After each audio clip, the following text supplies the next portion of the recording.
DCM DK Shivakumar ಮನೆಗೆ ನಾಗಾ ಸಾಧುಗಳು ಭೇಟಿಯನ್ನ ಕೊಟ್ಟಿದ್ದಾರೆ. ಉತ್ತರ ಭಾರತದ ನಾಗಾ ಸಾಧುಗಳು ಬಂದಿದ್ದಾರೆ ಡಿಕೆಶಿ ನಿವಾಸಕ್ಕೆ. ನೋಡಿ, ಈಗ ನಿನ್ನೆ ಅಲ್ಲಿ ತಾಯಿ ದರ್ಶನವನ್ನ ಪಡೆದುಕೊಂಡಿದ್ರು ಕಾರವಾರದಲ್ಲಿ. ಈಗ ನೋಡಿದ್ರೆ ನಾಗಾ ಸಾಧುಗಳು ಬಂದಿದ್ದಾರೆ. ಡಿಕೆ ಶಿವಕುಮಾರ್ ಮೊದಲೇ ದೈವಿ ಭಕ್ತರು, ಜ್ಯೋತಿಷ್ಯ ಕೂಡ ಜಾಸ್ತಿ ನಂಬ್ತಾರೆ. ಮತ್ತು ಈ ನಾಗಾ ಸಾಧುಗಳು ಅಂತ ಹೇಳಿದ್ರೆ ಸಹಜವಾಗಿಯೇ ಕುತೂಹಲ ಇದ್ದೇ ಇರುತ್ತೆ. ಡಿಕೆ ಶಿವಕುಮಾರ್ ಅವ್ರ ಮನೆಗೆ ಬಂದಿರೋದು ಹೊಸದಲ್ಲ, ಬರ್ತಾನೆ ಇರ್ತಾರೆ ನಾಗಾ ಸಾಧುಗಳು. ಆದರೆ ಈ ಟೈಮ್ನಲ್ಲಿ ಬಂದಿದ್ದಾರಲ್ವಾ, ಅದು ಉತ್ತರ ಭಾರತದ್ದು. ಡಿಕೆ ಶಿವಕುಮಾರ್ ಅವರಿಗೆ ಆಶೀರ್ವಾದವನ್ನು ಮಾಡಕ್ಕೆ ಬಂದಿದ್ದಾರೆ. ನೋಡ್ತಾ ಇದ್ದೀವಿ ನಾವು ನಾಗಾ ಸಾಧುಗಳು. ಬಹುಶಃ ಈಗ 2.5 ವರ್ಷಗಳ ಕಾಲ ಮುಖ್ಯಮಂತ್ರಿ ಆಗುವಂತಹ ಕನಸನ್ನು ಡಿಕೆ ಶಿವಕುಮಾರ್ ಅವರು ಕಾಣ್ತಾ ಇದ್ದಾರೆ. ಮನಸ್ಸಲ್ಲಿ ಆ ಒಂದು ವಿಚಾರ ಕೂಡ ಓಡ್ತಾ ಇದ್ರು, ಬಹಿರಂಗವಾಗಿ ಎಲ್ಲೂ ಕೂಡ ಹೇಳ್ಕೊಂಡಿಲ್ಲ. ಆದರೆ ಈಗ ನಿನ್ನೆ ಅವರು ಮಾರ್ಮಿಕವಾಗಿ ನುಡಿದಿದ್ರು, ಒಪ್ಪಂದ ಆಗಿರೋದು ನಿಜ ಅಂಥೇಳಿ. ಈಗ ನೋಡ್ತಾ ಇದ್ದೀವಿ, ನಾಗಾ ಸಾಧುಗಳು ಭೇಟಿಯನ್ನು ಕೊಟ್ಟಿದ್ದಾರೆ, ಅವರಿಗೆ ಆಶೀರ್ವಾದವನ್ನು ಮಾಡಿದ್ದಾರೆ.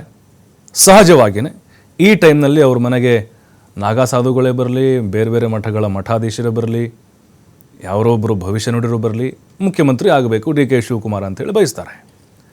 ಮುಂದಿನ ಮುಖ್ಯಮಂತ್ರಿ ಡಿ ಕೆ ಶಿವಕುಮಾರ್ ಅಂಥೇಳಿ ಆಶೀರ್ವಾದವನ್ನು ಮಾಡಿದ್ದಾರೆ ನಾಗಾ ಸಾಧುಗಳು.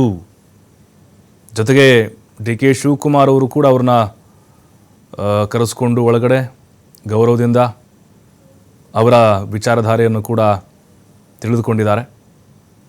ಬಟ್ ಇಂಟ್ರೆಸ್ಟಿಂಗ್ ಅಂತ ಹೇಳಿದರೆ, temple run D K Shivakumar ನಿನ್ನೆಯಿಂದ, ಅಂದರೆ ಸದನ ಮುಗಿತಾ ಇದ್ದಂತೆ ಆರಂಭ ಮಾಡಿದ್ದಾರೆ. ಪೂಜೆ ಪುನಸ್ಕಾರಗಳ ಮೊರೆ ಹೋಗ್ತಾ ಇದ್ದಾರೆ. ಈಗ ಹೈಕಮಾಂಡ್ ಏನಾದರೂ ಬುಲಾವ್ ಕೊಟ್ಟರು ಕೊಡ್ಬೋದು, ಹೇಳೋಕ್ಕಾಗೋದಿಲ್ಲ. ಅಲ್ಲೂ ಕೂಡ ಸಂಸತ್ ಅಧಿವೇಶನ ಮುಗಿಯುತ್ತೆ. ಹಾಗಾಗಿನೇ ಈಗ ಎಲ್ಲ ಸಿದ್ಧತೆಗಳನ್ನು ಡಿ ಕೆ ಶಿವಕುಮಾರ್ ಮಾಡಿಕೊಳ್ತಾ ಇದ್ದಾರಾ? ಯಾಕಂದರೆ ಒಂದಲ್ಲ ಒಂದು ದೇವಸ್ಥಾನಕ್ಕೆ ಹೋಗ್ತಾನೆ ಇರ್ತಾರೆ.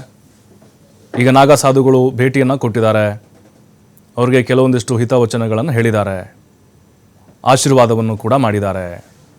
ಮುಂದೆ ನೀವೇ ಮುಖ್ಯಮಂತ್ರಿ ಅನ್ನುವಂಥ ಸಹಜವಾದಂಥ ಚರ್ಚೆಗಳು ಆಗಿರುತ್ತೆ ಅಲ್ಲಿ.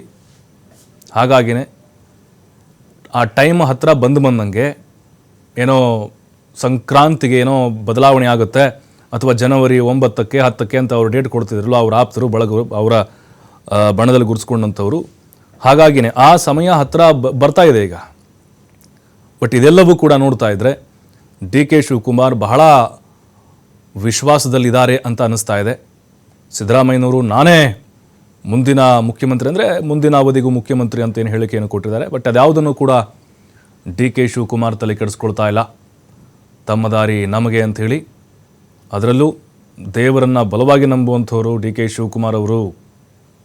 ಹಾಗಾಗಿನೇ ತಮ್ಮ ಇಷ್ಟಾರ್ಥ ಸಿದ್ಧಿಗಾಗಿ ಸಾಕಷ್ಟು ಹರಕೆಗಳನ್ನು ಕಟ್ಕೊಂಡಿದ್ರು.